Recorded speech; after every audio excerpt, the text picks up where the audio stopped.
Bonjour à tous et bienvenue dans une toute nouvelle vidéo. Alors, ce sera une vidéo spéciale pour la review du show Pro Wrestling Noah 20e anniversaire The Chronicle Volume 4, show qui s'est déroulé donc le 22 novembre 2020 à 8h. Personnellement, j'ai live le show, j'étais obligé, la carte est trop hypante. Shiozaki Nakajima en main event, Keno contre Kaito Kiyomiya pour le titre national. Franchement, c'était une belle carte. C'est surtout les deux gros matchs là qui m'ont hypé, je vais pas vous mentir. Mais en tout cas, c'était un des plus gros shows de l'année pour Pro Wrestling Noah, puisque c'est le show vraiment final pour célébrer les 20 ans de la Noah.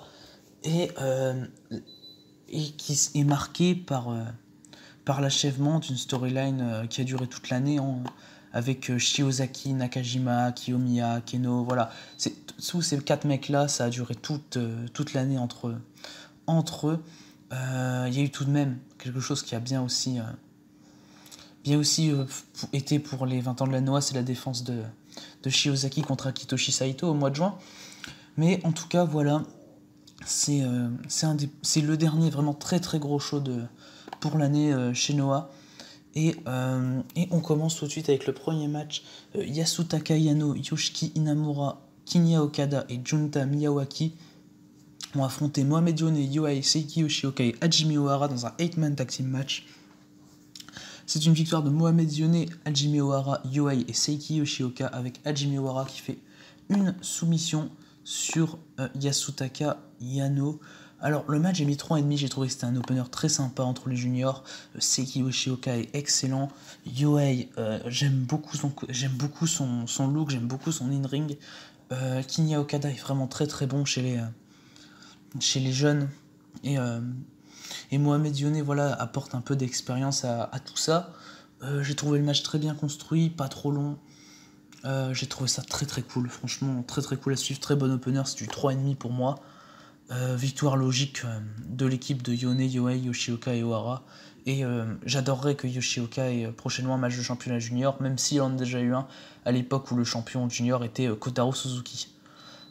Ensuite, on a Tadasuke et Ao contre Kotaro Suzuki et un partenaire mystère qui n'est autre que Salvatore De Oriente. Alors, je vais pas vous mentir, je ne connais pas Salvatore De Oriente. C'est un catcheur que je pense peu de monde a reconnu. C'était vraiment pas attendu. Enfin, il n'y avait pas de nom spécialement attendu. Hein. Mais enfin voilà. Et c'est Kotaro Suzuki et Salvatore De Oriente qui vont gagner le match, avec Salvatore De Oriente qui fait le tomber sur Ao. J'ai mis 3,25. Je trouve que Suzuki fait un très bon match. Tadasuke, j'adore. Encore une fois, son moveset est super. Il a un DDT pendant le match qui est super. Salvatore De Oriente, j'aime bien dans un ring. Franchement, c'est quelqu'un qui est super cool. J'ai rien de spécial à dire, si ce n'est que Kotaro Suzuki a vraiment carré le match, comme à son habitude. Kotaro Suzuki qui est pour moi un junior assez extraordinaire, probablement le meilleur junior de chez Noah avec Seiki Yoshioka. Ensuite, troisième match, Manabu Soya, Masaki Tamiya et Nio, donc Kongo, ont affronté Kazuki Fujita, Nozawa Rongai et Kendo Kashin dans un 6-man tag team match. Alors, victoire de Fujita, Rongai et Kendo Kashin avec une soumission de Kendo Kashin sur Nio. Alors, je comprends pas pourquoi faire gagner Kendo Kashin, étant donné son peu de présence chez Noah ces dernières semaines, ces derniers mois. Il y a eu du très bon slugfest avec notamment Fujita ou encore Masaki Tamiya. Manabu Soya, comme à son habitude, y brille. Franchement, Fujita a été le seul à porter son équipe, clairement. Je m'attendais à vraiment mieux, j'ai mis 2,75. Je m'attendais vraiment à mieux, je m'attendais à des grosses patates dans la gueule. Enfin, vraiment, pendant plus longtemps que ça a duré même pas 7 minutes. J'étais assez déçu de voir que le match se terminait aussi vite. N'empêche que c'est un bon match pour sa durée. Voilà, moi personnellement j'aurais plus donné la victoire à Kongo. Je comprends pas trop pourquoi Fujita, Rongai et Kashin ont gagné le match. Soya et Kitamiya, ces deux qui ont une chance au titre par équipe il y a pas longtemps, qui ont perdu cette chance. Donc je pensais que le match était un peu pour les reconstruire un peu dans la carte. Et avant que tout le monde s'en aille, on a un gros face-off après le le match entre Kazuyuki Fujita et Manabu Soya, et je peux vous dire que ce match, s'il a lieu, je pense qu'il aura lieu, me hype vraiment, vraiment fortement, parce que là, les mecs, tu sens que ça va se taper sur la gueule pendant de longues minutes. Fujita contre Soya, c'est un match qui me hype vraiment beaucoup, personnellement. Je suis très content que ce soit Soya. Enfin, j'aurais peut-être préféré Kitamiya, hein, parce que moi, je préfère Kitamiya à Soya, mais en tout cas, voilà. Voilà, Soya brille toujours, et, en plus, même cette année, il avait gagné le tournoi All Four Sides pour avoir une chance au titre national, qui était à l'époque détenu par Katsuhiko Nakajima, et il avait fait de très bonnes performances pendant ce tournoi. Ensuite, on passe à Keiji Muto contre Shuhei Taniguchi, le 4e match du show. Alors, Muto contre Taniguchi, c'est un match, je m'attendais vraiment à ce qu'il soit pas ouf, je m'attendais à ce que les deux se bougent pas. La dernière fois que Muto était dans un ring, c'était pour affronter Kiyomiya, si je dis pas de bêtises, c'était même au Show Chronicle Volume 3, et j'avais vraiment, vraiment pas aimé. Shuhei Taniguchi, quant à lui, franchement, la plupart du temps, il ne se bouge pas. Dans le Show Glitch, ça allait. Mais par exemple, dans le N1 contre Takashi Sugiura, Taniguchi s'est vraiment pas bougé. Et j'avais peur qu'il fasse la même performance et que Muto ne bouge pas non plus. Et finalement, c'est une victoire de Keiji Muto dans un très bon match. J'ai mis 3,5. C'était clairement plaisant à voir. Muto, énorme charisme. Il y a des très bons enchaînements. J'adore le no-sell du Shining Wizard de la part de Taniguchi, qui m'a fait bizarrement penser au no-sell du Shining Wizard de Genichiro Tenryu en 2001. Voilà, c'est assez random hein, comme pensée, mais je me suis dit, ah ouais, il y avait ce match en 2001. Et voilà, même si c'est pas spécialement comparable, c'est quelque chose que j'avais adoré en voyant ce match entre Muto et Tenryu. Et là, j'ai encore une fois adoré Muto qui fout un gros Shining Wizard dans la nuque de Taniguchi. Ça, j'ai adoré aussi. Il y a eu de très très très très bons enchaînements. Et c'est un match qui m'a vraiment bien plu, contrairement à ce à quoi je m'attendais. Ensuite, on va passer au 5e match. Atsushi Kotoge et Daisuke Harada défendent les championnats junior heavyweight tag contre Stinger, donc Hayata et Yoshinari Ogawa, les anciens champions qui avaient perdu les titres lors du show final du N1 Victory. Et c'est finalement Hayata et Yoshinari Ogawa qui vont remporter le match et redevenir les champions junior tag. J'ai mis 3,75 à ce match. 3,75 à ce match, pardon. J'ai préféré leur premier match meilleur, celui de la finale du N1 Victory. Je comprends pas trop le but de donner les titres à Hayata et Ogawa, même si je pense que ça a été fait parce que Harada est déjà champion junior solo. Je sais pas. Je suis en tout cas Ogawa à 54 ans, le mec qui a qu'une super performance, franchement. Franchement, Ogawa, pour son âge, il est génial. Et de toute façon, je suis content de le voir avec un titre. Je comprends juste pas la décision de booking qui a été faite de donner les titres à Kotoge et Harada pour un mois pour les reperdre contre Hayata et Ogawa, surtout la même équipe. Je pensais pas que ce serait contre la même équipe qui les perdrait.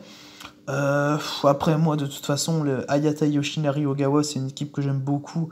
Et ça va pas me déranger de les voir avec les ceintures. Donc voilà, là c'est un 3,75 qui permet de continuer ce très très bon Shonoa pour l'instant. J'ai mis qu'un match en dessous de 3, c'est le seul match en dessous de 3 que je mettrais hein, clairement du show, ça je vous le dis tout de suite. Très très bon Shonoa pour l'instant. Juste avant de passer aux choses vraiment sérieuses, là c'était une bonne mise en bouche. Le match pour les titres junior tag, c'était pas trop énorme, voilà, mais c'était quand même très bon, sans excès, juste avant les 3 derniers matchs qui sont vendus comme étant vraiment incroyables. Donc on a déjà un bon promo package pour nous présenter la rivalité entre Keno, le champion national, et Kaito Kiyomiya, son challenger du soir et du matin du coup, et dans le match. On a eu le match très très stiff, de très bons strikes de la part de Keno comme à son habitude. Kiyomiya qui a de très bons retours, excellent babyface. C'est pour moi le meilleur catcheur chez Noah. Ensuite, franchement, le match est très bon. Il y a quelques botches que j'ai remarqué pendant le match, mais vraiment, c'est oubliable. Ça m'a fait sortir un peu du match, malheureusement, mais c'est clairement oubliable parce que la performance des deux hommes est très, très, très, très satisfaisante. Je m'attendais à un peu plus, j'ai mis quand même 4,5, mais c'est un 4,5 qui tire vraiment vers le 4,15. Victoire de Keno par soumission avec un sleeper hold, Keno qui conserve. J'avais prévu une victoire de Keno, ça ne me surprend absolument pas que Kiyomiya, depuis sa perte du titre mondial, ne soit pas poussé en tant que champion. Mais voilà, le match en tout cas est très très bon et je le conseille bien. Même s'il ne rentrera pas dans mon top 30, dans mon top 25, je sais pas encore ce que je ferai, je pense que je ferai même peut-être un top 50 à la fin de l'année. Et ce match n'y rentrera pas, mais c'était vraiment un bon match voilà, qui est pas trop bon. En fait, je suis même content peut-être qu'il soit peut-être pas trop bon, parce que j'en parlerai tout à l'heure, mais il y a eu quelque chose d'extraordinaire pendant le show. Mais voilà, en tout cas, bon kick de la part de Keno, bonne réponse de la part de Kiyomiya qui a mis des bons uppercuts, qui s'est pas laissé faire. C'était très plaisant à voir. Ensuite, on a Takashi Sugiura et Kazushi Sakuraba, donc le Sugiura-gun, qui défendent les championnats par équipe, contre Naomichi Marufuji et Masakatsu Funaki. Là aussi, je m'attendais à un match qui serait pas spécialement ouf, étant donné Sakuraba, Funaki, Marufuji qui ne se bouge pas spécialement cette année. Enfin, à part dans son match du N1 contre Keno et dans son match contre Shiozaki pour le championnat du monde, il s'est pas spécialement bougé cette année, Naomichi Marufuji. Il est très bon dans les match tag, attention, enfin dans les multi-man tag. Et ce match tag était vraiment super. Un gros slugfest en première partie entre Sugiura, Funaki, Marufuji. Les mecs se tapaient dessus, surtout Sugiura et Marufuji. On voyait pas du tout Sakuraba dans la première partie de match, ça m'a plu parce que j'adore Sugiura et Sakuraba, je suis vraiment pas le plus grand fan. Funaki, mine de rien, il a fait une super perf. Naomichi Marufuji, ses kicks, ses coups de genoux, franchement, il est génial. Franchement, Naomichi Marufuji, il est incroyable. Dans le match, Sugiura, il a tellement de charisme. Le mec, il arrive, gros coup d'avant-bras dans la gueule. C'est ce que j'ai vraiment aimé. Et c'est Sugiura et Sakuraba qui finissent par conserver les titres avec Kazushi Sakuraba qui soumet Naomichi Marufuji.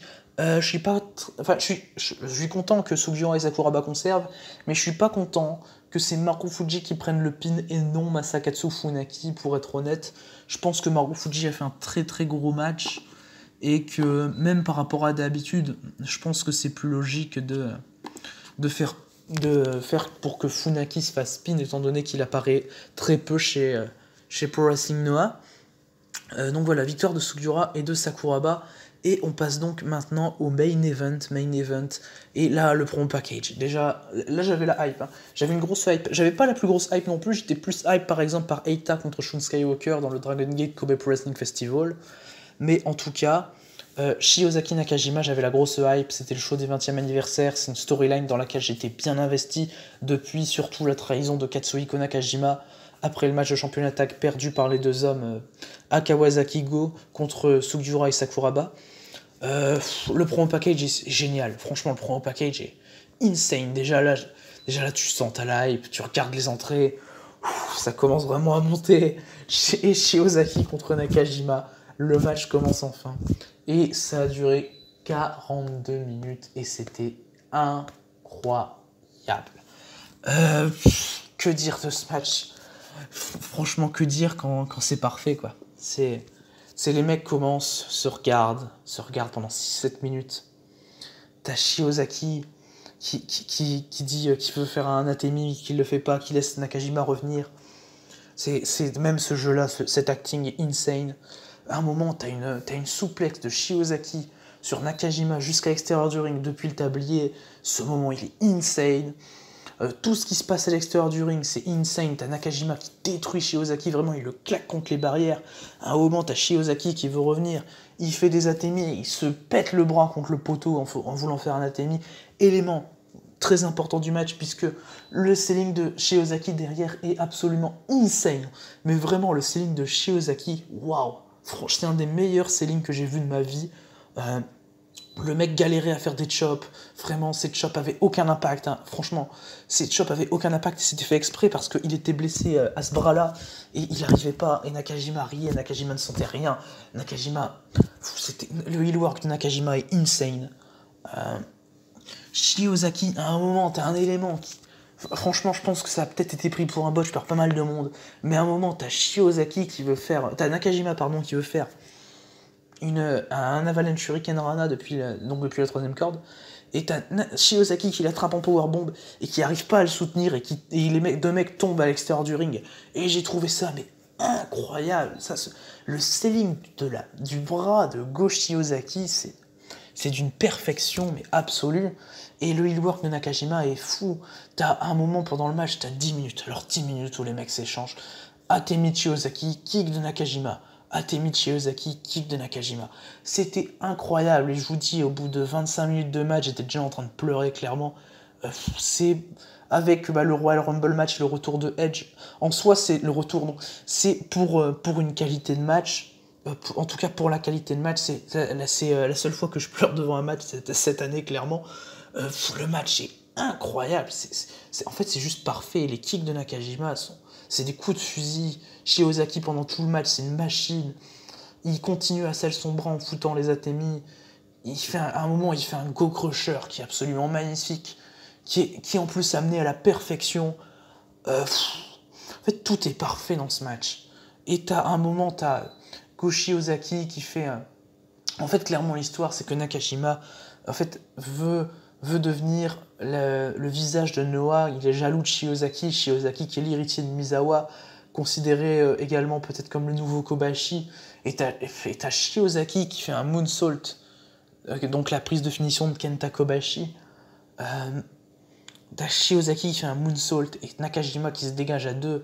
Nakajima qui se dégage du moonsault, quoi. Et pourtant, par exemple, cette année, t'as Kiyomiya, qui est successeur de Misawa également, qui se dégage pas. Personne ne se dégage du moonsault. Et t'as Nakajima qui se dégage à deux, et là c'est... Ce moment-là, il est juste incroyable, et c'est un des moments de l'année, le dégagement du moonsault de la part de Nakajima. Franchement, j'en ai pris plein la vue pendant ce match, et toute la fin du match est insane. C'est Go Shiozaki qui finit par conserver son titre avec une lariat. Mais Nakajima, il se dégage de tout. Mais c'est incroyable, Shiozaki enchaîne les lariats, Nakajima se dégage à deux. Et à la fin, il finit par une lariat et Nakajima se dégage plus. Et Go Shiozaki conserve le titre. Mais en tout cas, c'est un match qui va me marquer à vie. C'est mon match préféré cette année, clairement. C'est du 5+, c'est tout, c'est terminé. C'était incroyable. Voilà, je vais vous avouer, je mets des notes au-dessus de 5, des fois quand je suis obligé là, et étant donné que franchement c'est un de mes matchs préférés ever, c'est le meilleur match que j'ai jamais vu chez Pro Wrestling Noah, franchement c'est waouh, c'est insane. J'ai vraiment rien à dire de mauvais sur le match, parce que tout était bon, tout était parfait, tout était bien exécuté, le storytelling est insane, la storyline entre Axis est vraiment, vraiment, vraiment bien faite. Franchement, ce main event, je vais le garder en mémoire pendant très très très longtemps.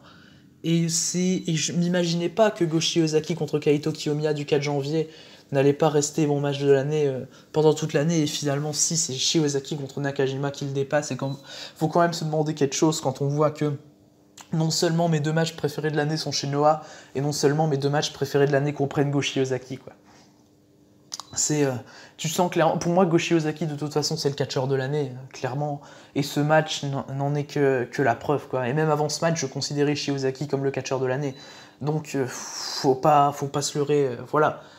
Et le match, franchement, je vous le conseille, mais d'une puissance que je vous le conseille, ce match, c'est tellement incroyable, il y a du drama, il y a tout.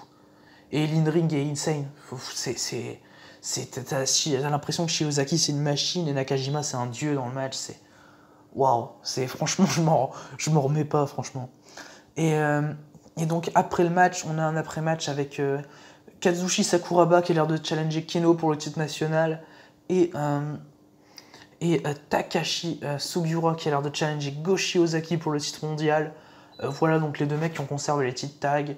En plus, Shiozaki s'était fait pin dans le match pour les titres tag perdus avec donc Katsuhiko Nakajima, donc le soir où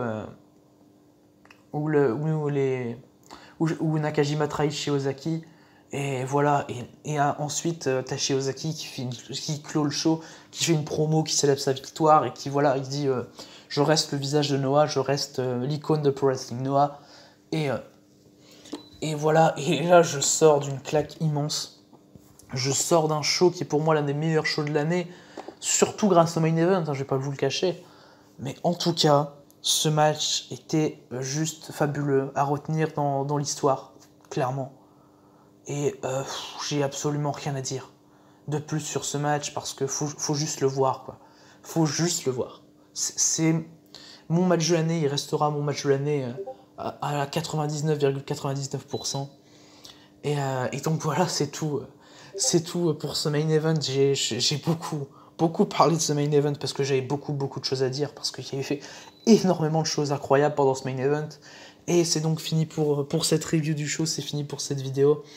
N'hésitez pas à donner vos notes des matchs en commentaire et on se retrouve très bientôt pour une prochaine vidéo. À la prochaine.